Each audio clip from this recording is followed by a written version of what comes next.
Perfecto. Una pregunta, gracias. Vale. Thank you for coming, Rodrigo, and we will start over there with the first question. Hola, Rodrigo, por aquí. Rubén García de Antena 3. Ha dicho antes Rabiot que Mbappé no Rabiot said before that Mbappe was not 100%. Deschamps said he said even he's 110%. But the truth is, these Euros is not really. He's not really up their level. Do you fear he might wake up tomorrow? Someone like Mbappe. Well, I don't trust what people say. I know the kind of player that he is. I know he can make a difference with easiness. He doesn't need to be in top form or not. He can hurt any team at any time. If he's on the pitch, he will be a threat, and we will have to be very aware of what he does. What can the story behind Bojan Kirkic tell you when it comes to how you should treat Lamine Yamal? Can you learn something from what Bojan Kirkic did experience? Well, to be honest, you have to ask Lamine. I mean, Lamine is a very young talent, as you know. I think he's doing great in a very tough competition as is the Euros. I mean, it's not easy with his age, have the personality and the courage he's having. So yeah, I don't know.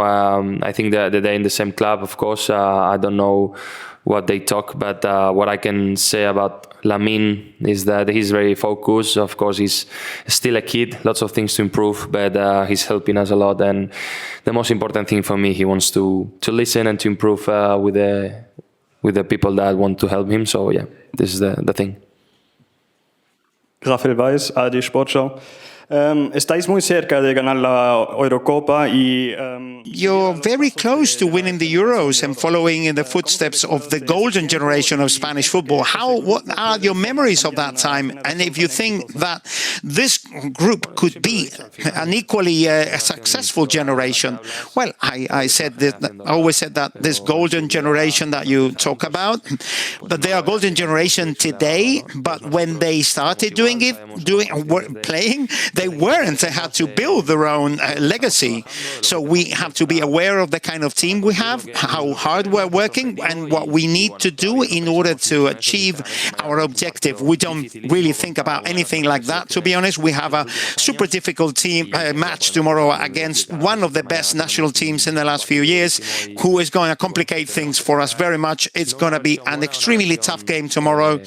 It's not. We will not have to be a good game. We will have to play an optimal version. See, an optimal version of ourselves if we want to reach the final. And our pundit thinks you're the one who should win it. I know you don't like to promote yourself, but what would it mean for you personally to win an award like that, but also for your position on the pitch regarding that it's quite rare for players in your position to be acknowledged with an award like that? Yes, as you said, I think I said it many times. In my perspective of what I understand about football is about winning collectively. Of course, it's always good when they recognize your work as individual, you know, but everything I do or what I do is to win as a team. I am agree with you in the sense that many, of course, we know how football works, but midfielders, they're sometimes not as they have the same image as strikers or whatever.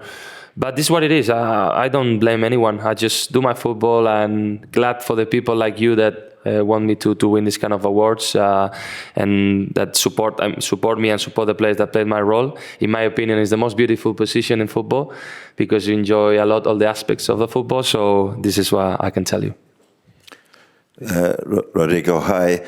Of Spain's 3 victories in 2008, 10 and 12, personally as a child or a youngster, what was your strongest memories of these tournaments? Well, I remember 2008 was the kind of the first Euros I watched, you know, properly with the age. And I remember being a completely fan Spanish fan. I was a kid, and I wanted so bad to win with Spain, And imagine when we do it, we kind of believe that Spain could do big things, and then the World Cup came, and again another Euros, and they opened kind of the, this feeling that we can be champions, and now Spain is one of the best teams. National team because this generation, and we want to do the same. I mean, we won the Nations League, and we have the experience of winning, and now we're here. So, but we've been working a lot to arrive to this moment. So we know how tough it is to arrive, and we learn also from the past because we've been in the last Euros in the semifinals. So, yeah, hopefully we can do even better to arrive into the final. Rodrigo, hi, BeanymanSports. I'd like to talk to you about the physicality of this match. Your boss says that this is the strongest team, probably physically, you're going to come up against. Ahead of the match with Germany, Nagelsmann talked about Yamal and said that we will kick him. We'll see how he responds to that. And we saw Cruz against Pedri. Do you want to make sure that your players are protected for the first minute? Do you believe that yellow cards should be showed in the first 8 minutes when other teams may want to enforce their physicality? Yeah, of course. As football players, we always want to be protected, and this is the job of the referee. I mean, the level he put the standards of what is a yellow card or a red card is his job, is not our job, and we will play with the rules or with the level he put. This is the reality. And I agree with you. Tomorrow is going to be a very, very physical and strong, physically battle on the game because they're a very physical team, So we will have to go in the same way. Try to be strong, use the body, and the duels be strong because we know the power they have, and bring the game of what is good for us. First row. Hi, I'm Phúc from Vietnam. I have one question for you. Who do you think is the most dangerous on the French team? Can you repeat the question? I don't understand. Who do you think is the most dangerous on the French team? The most what? The most dangerous. Part or player? Player.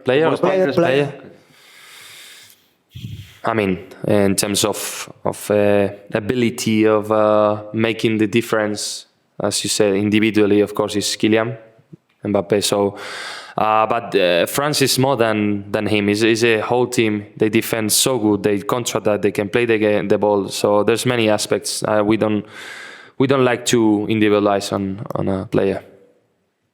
Al Rodri aquí, José Luis Allegue para Marca. Quería preguntarte por el partido contra Alemania. I wanted to ask about the match against Germany. There were some circumstances in which De La Fuente maybe replaced Lamine maybe too early, and maybe then Nico. And did you like the substitutions that De La Fuente made? Since you're a footballer and you might end up on a bench someday. As of today, I'm not a coach. I will leave that responsibility to our coach. I think he's doing things really well. If he substituted them, it's because he thought he saw fit. So it's nothing to argue against that. When you bring some players for others, different players have different abilities, and you try to exploit the different abilities. Ferran is a very powerful player with space.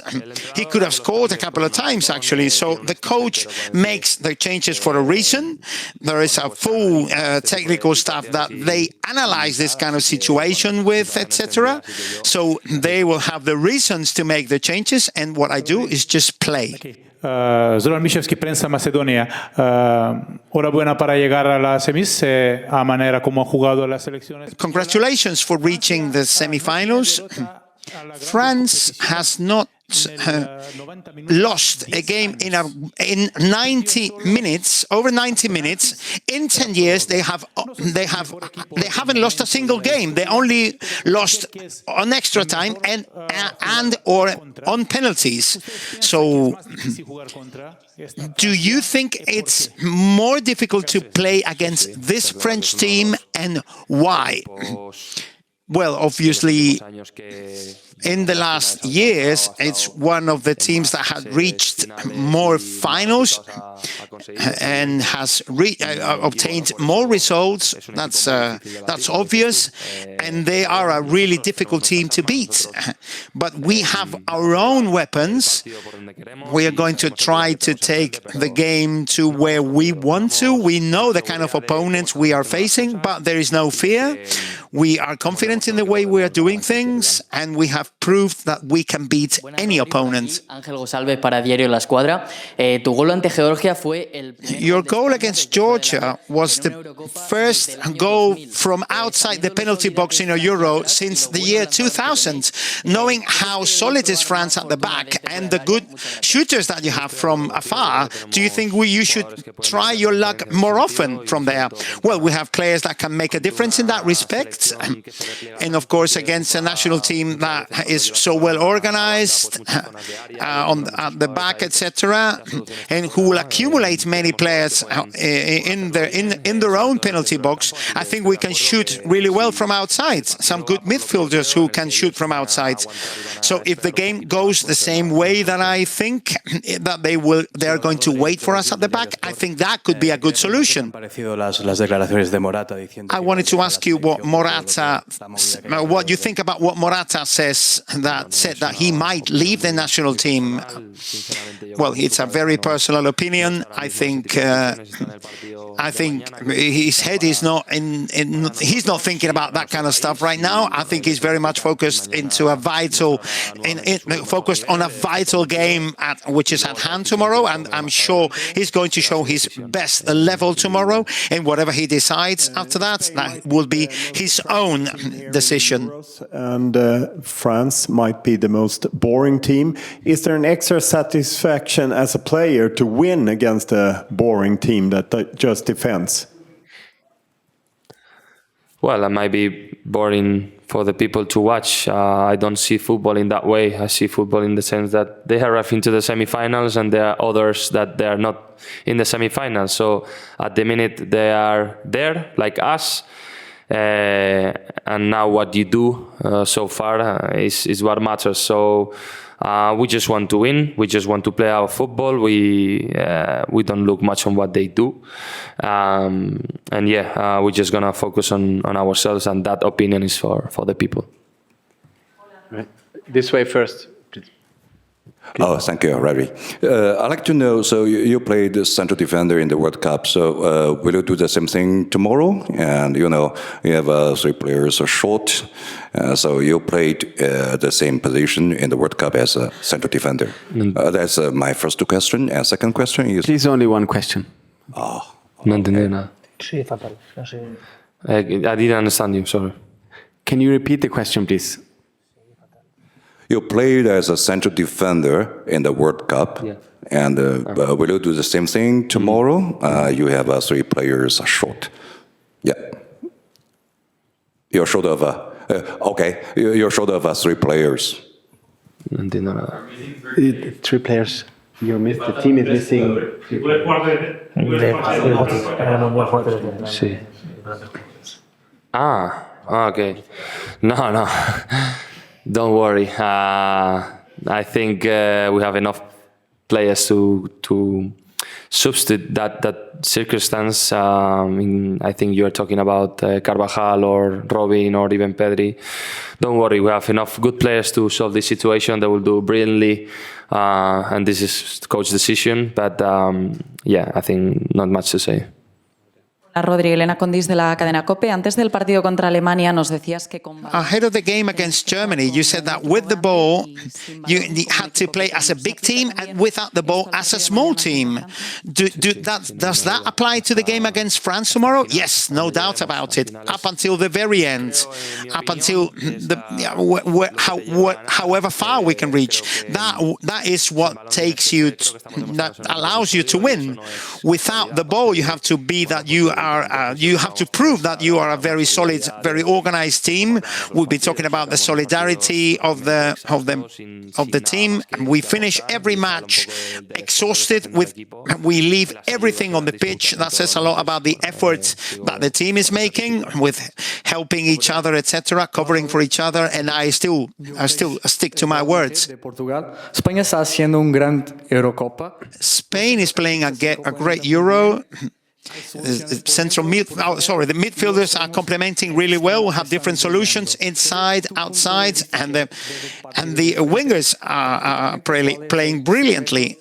So tactically, what is the secret of success for Spain? Well, if I'd let you know here, no, I'm joking. It's obviously what we can see. It's a very vertical Spain with many different options in attack, very versatile, with very different players who can bring in different things on the pitch, and that gives us many different resources, many ways of playing. I think we have played very different kinds of games this Euro. Plays matches where we had to defend more or going out on the counter-attack, matches where we dominated, etc. And we have to learn of all the experiences. I think against Germany, we could have done better in terms of how we managed our advantage, but we keep learning and we keep trying to be better. We have read many things, many adjectives from many journalists about your role in the national team. I wanted to know how you would describe, in your own words, your role in the national team.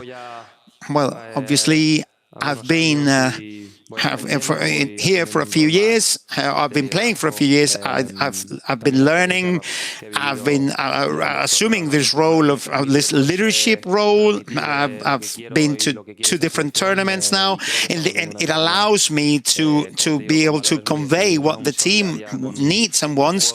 I think we show a lot of solidarity and braveness on the pitch. We have no fear of anything, and we combine young players, very young, energetic players with a bit more experience. We have been working hard for a long, long time, and we have a lot of confidence in our possibilities.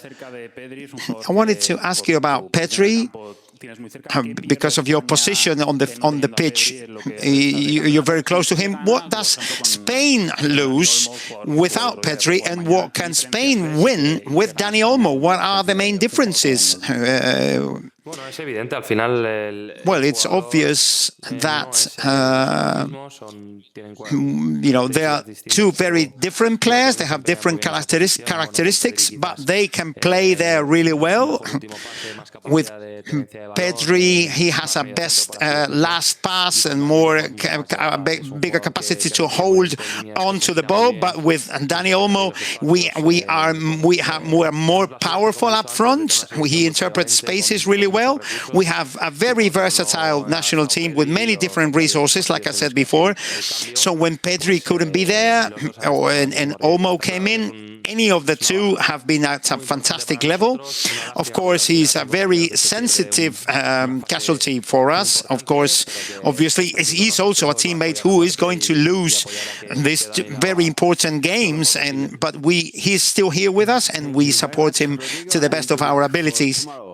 Dear media, for your information, tonight Media Hub will close at 10:30, and tomorrow afternoon we will open at 4 o'clock. Thank you.